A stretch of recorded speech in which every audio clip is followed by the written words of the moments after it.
In the heart of Milan in 1910, a car company was born, not of necessity but of passion. A company that would become synonymous with Italian style, with speed, with racing, and with soul. Its name, Alfa Romeo. The story begins with Anonima Lombarda Fabbrica Automobili, ALFA, a company founded by entrepreneur Ugo Stella. Its first car, the 24GP, was not just a machine, it was a statement. Designed by Giuseppe Morosi, it proved Italy could compete with France and Germany in the blossoming automotive world, but history had other plans. In 1915, entrepreneur Nicola Romeo, an engineer and industrialist, took control. Under his leadership, Alfa merged with his name, becoming Alfa Romeo. A legend was born. From the very beginning, Alfa Romeo was not just about building cars, it was about racing them. Victory was in its DNA. In 1923, the company introduced the legendary Quadrifoglio Verde, the green four-leaf clover, painted on race cars as a symbol of luck. It became an icon, still used on Alfa's high-performance models today. Throughout the 1920s and 30s, Alfa dominated international motorsport. Legendary drivers like Tazio Nuvolari and Enzo Ferrari, who would later found his own company, won countless races behind the wheel of Alfa Romeos. To drive an Alfa was to tame fire and passion on four wheels. The 1930s gave birth to some of Alfa's most beautiful creations, the 8C2300, the 6C1750, and the 8C2900. These cars weren't just machines, they were rolling sculptures, blending engineering brilliance with Italian artistry. With supercharged engines and aerodynamic shapes, they set records on track and won the hearts of aristocrats and celebrities off it.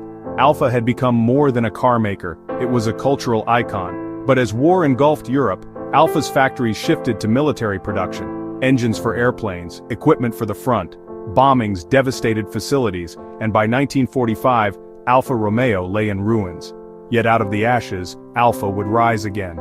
Italy needed mobility, and Alfa responded with small cars and commercial vehicles, but it never abandoned its passion.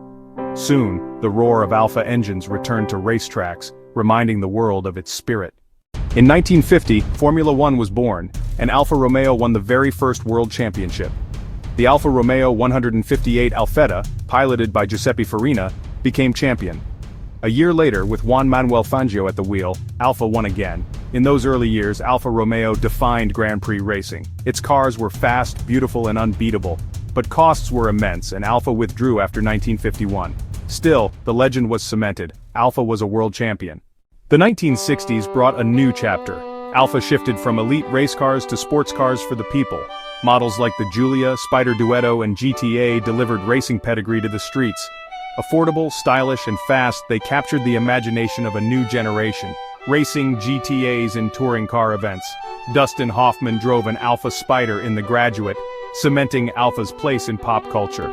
From racetracks to silver screens, Alfa was irresistible. The 1970s brought challenges for Alfa Romeo. The global oil crisis, rising fuel prices, and economic uncertainty reshaped the car industry.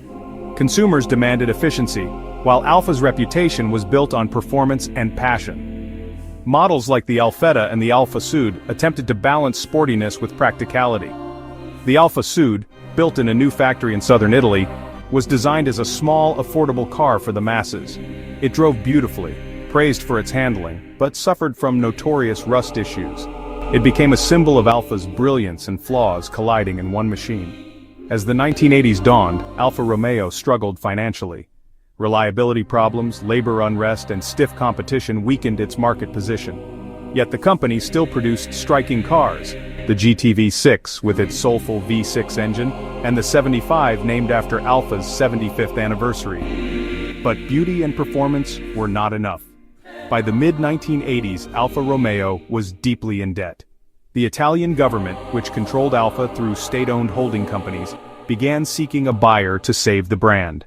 In 1986, after tense negotiations, Fiat acquired Alfa Romeo, beating out Ford in a historic bid.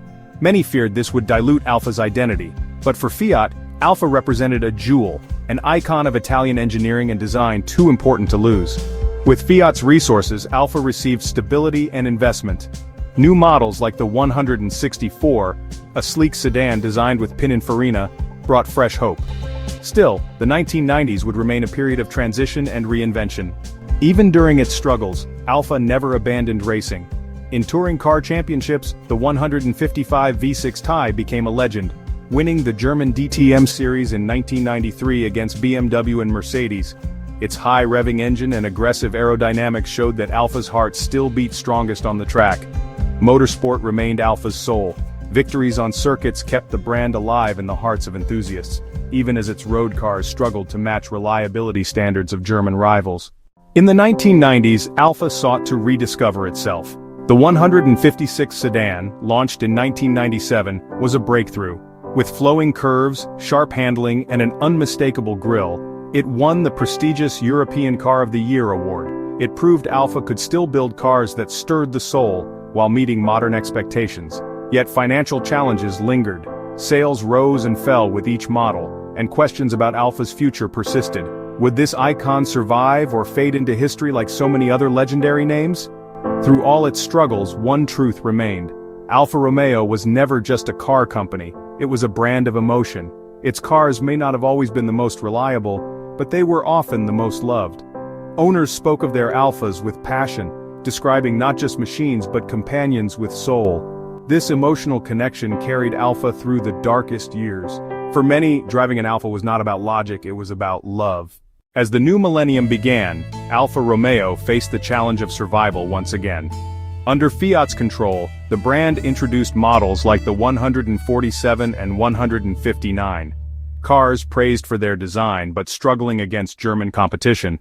Enthusiasts loved them, but mass-market success proved elusive. Alfa's identity seemed caught between the past and the future. Could it recapture the glory of its racing heritage while building cars that met modern expectations?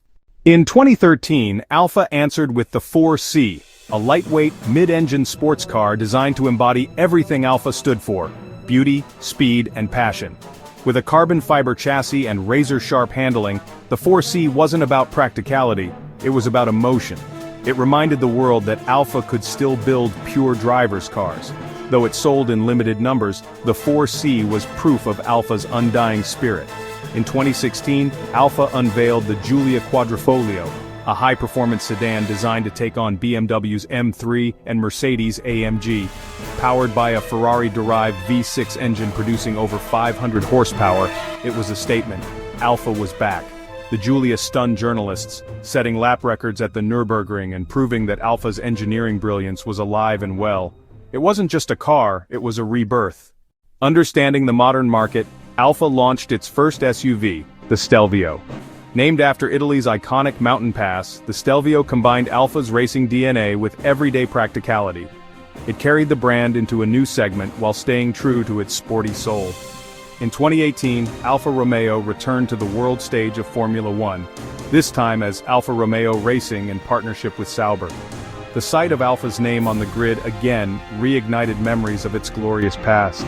Though victories were rare, the symbolism mattered. Alfa was not just surviving, it was still daring, still chasing speed. As the world turns toward electric mobility, Alfa Romeo faces a new challenge: how to preserve its passion in a silent, battery-powered era. Under the Stellantis Group, Alfa has pledged to go fully electric by the end of the decade. The future may not roar like the V6S and V8S of the past, but Alfa promises it will still stir the soul. Design, handling, and Italian flair will remain at the heart of every Alfa, whether powered by gasoline or electricity. Through triumph and tragedy, through glory and struggle, Alfa Romeo has endured. It has won world championships and hearts. It has produced icons and curiosities. It has stumbled, but it has always risen again. Alfa is not the car you buy with logic. It is the car you buy with passion. It is a brand that inspires loyalty, devotion, and love unlike any other. Born in Milan in 1910, Alfa Romeo has lived for more than a century as a symbol of Italian passion and design. It is more than a company. It is a heartbeat, a spirit, a dream on wheels. From the first Grand Prix champions to the modern Quadrifoglio, Alfa has proven one thing: true passion never dies. This is Alfa Romeo. This is passion on wheels.